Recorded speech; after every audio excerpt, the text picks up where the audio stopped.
Hey, what's going on, guys? Connor Holden. So during the summer of 2009, I had a very unpleasant experience, but a learning one for sure. I was 13. I had hair down to my shoulders. My nickname was Jesus, just to give you a mental image of how scrubby I looked. I lived up the road from a family campground where my friend Matt was celebrating his 17th birthday with his family. He had three other brothers I was really close with. The five of us together, we were tighter than the Jonas Brothers pants. So that morning, I had a few hours to kill before heading my Jesus-looking ass over to the campground. So I spent that time watching Dickie Roberts' former child star because that was the only DVD I had at the time, unfortunately. My mom forgot to go shopping, so we didn't have a lot to eat in the cabinet. We were lacking in the snacking. I noticed all we had were Fiber One bars, because not only is my mom bad at remembering to go shopping, but she was also a slave to health trends at the time. So I said, screw it, and I sat there and I had a few Fiber One bars. When I say a few though, I mean seven.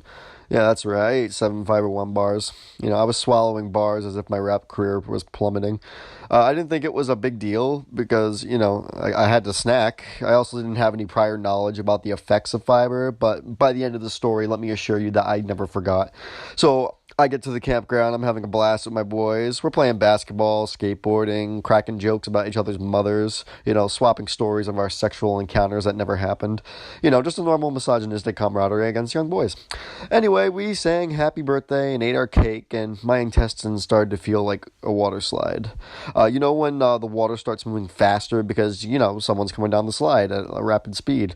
Well, a real fat kid was coming down the metaphoric water slide, no question about it. So I went to the bathroom and I had a nice powerhouse round of diarrhea.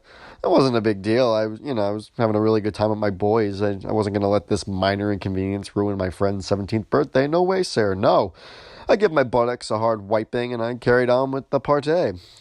When the sun went down, our parents drove us to Matt's house, which was like 30 minutes away from the campground. And, you know, we're talking about doing something for a little bit, and they pitched me this idea of the waterfalls. Yeah, it was cool. It was like, it's a place to go hang out, and it's cool. I like water, especially when it's falling.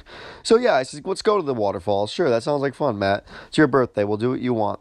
So we walked like 20 minutes down the road and into the woods behind some old lady's house, I think it was. And after a 10-minute walk through the woods, we made it to the waterfalls. And it was pretty cool, not gonna lie. Lots of pretty waterfalls. I was digging it. So everyone's having a killer time but me because, wouldn't you know it, my intestines start having another conundrum again. I said, hold up, boys. I'm going to go pinch a mean one. I'm going to go take the Browns to the Super Bowl real quick. Unfortunately, there was no bowl in this enchanted forest. I got away from my boys and I found a nice tree. I thought, yeah, this one looks good. That's a nice tree. Nothing really stood out about the tree. I just thought, hey, anywhere else is better than my pants. So I squat like a Slav and let out some more of what I can only describe as Willy Wonka's chocolate river. This time felt different, though, because I swear this time it burned.